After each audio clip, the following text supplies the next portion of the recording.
नमस्कार और साक्षी news network पर आप सभी का स्वागत है।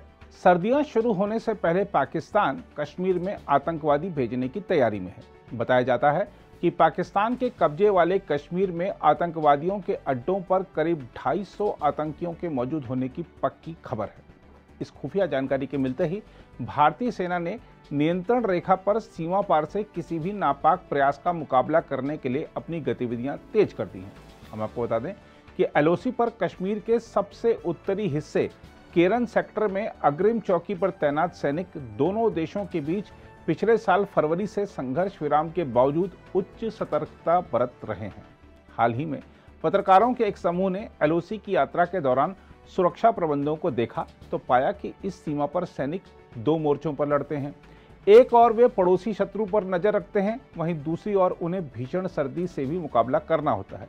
पत्रकारों ने देखा कि किस तरह उत्तरी कश्मीर क्षेत्र में नियंत्रण रेखा यानी एलओसी की रखवाली करने वाले सैनिक न केवल पड़ोसी शत्रु पर नजर रखते हैं बल्कि उन्हें प्रतिकूल मौसम को लेकर भी सजग रहना होता है, जहां सर्दियों में करीब 15 से 20 फुट तक बर्फ जमा हो जाती है और कम से कम 4 महीने के लिए क्षेत्र का संपर्क देश के बाकी हिस्सों से टूट जाता है।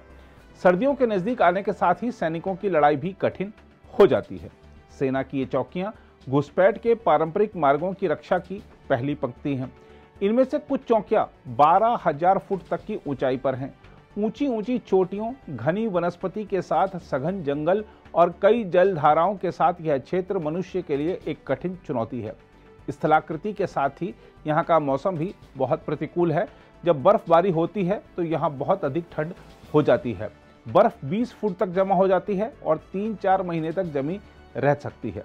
सर्दियों के मौसम में ऐसी चौकियों या उनके आधार शिविरों पर सैनिकों को आवश्यक सामान का भंडारण करना पड़ता है, क्योंकि भारी बर्फबारी के कारण सड़क कट जाती है। ऐसे दिनों में हेलीकॉप्टर ही परिवहन का एकमात्र साधन होता है। जब बर्फ जम जाती है तो सड़क, कई बंकर और अन्य बुनियादी ढांचा भी दिखाई नहीं देता है।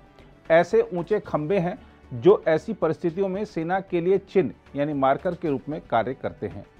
प्रतिकूल परिस्थितियों के बावजूद मातृभूमि की रक्षा करना प्राथमिकता है और इसे हर हाल में निभाना होता है। अग्रिम चौकियों पर कभी कभी ड्यूटी कई घंटों तक लंबी खींच सकती है, खासकर अगर कोई जानकारी आतंकवादियों की आवाजाही की हो। उल्लेखनीय है कि फरवरी 2021 में हुए संघर्ष विराम समझौते के बाद से इस साल अब तक घुसपैठ पर काफी हद तक नियंत्रण रहा है, लेकिन पाकिस्तान के अपने पुराने रास्तों पर लौटने की आशंका कायम है।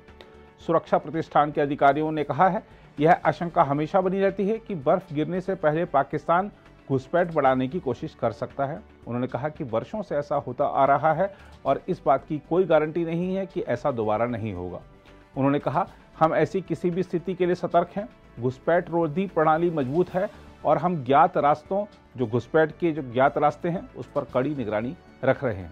उल्लेखनीय है कि जम्मू कश्मीर में 743 किलोमीटर लंबी एलओसी में से करीब 350 किलोमीटर कश्मीर घाटी में है और उनमें से 55 किलोमीटर सिर्फ केरन सेक्टर में है। बहरहाल, पत्रकारों से बातचीत में सेना के अधिकारियों ने दावा किया कि पिछले कुछ वर्षों में घुसपैठ कम हुई है। अधिकारियों ने साथ ही कहा कि एलओसी के पार घुसपैठ के लिए विभिन्न लॉन्च पैड पर करीब 250 आतंकवादियों की मौजूदगी के बारे में खुफिया जानकारी है। सेना के एक अधिकारी ने कहा, इसलिए हम पूरी तरह सतर्कता बरत रहे हैं। इसके अलावा सेना आतंकवादियों की घुसपैठ के साथ ही सीमा पार से मादक पदार्थों की तस्करी को लेकर भी चिंतित है और कदम उठा रही है।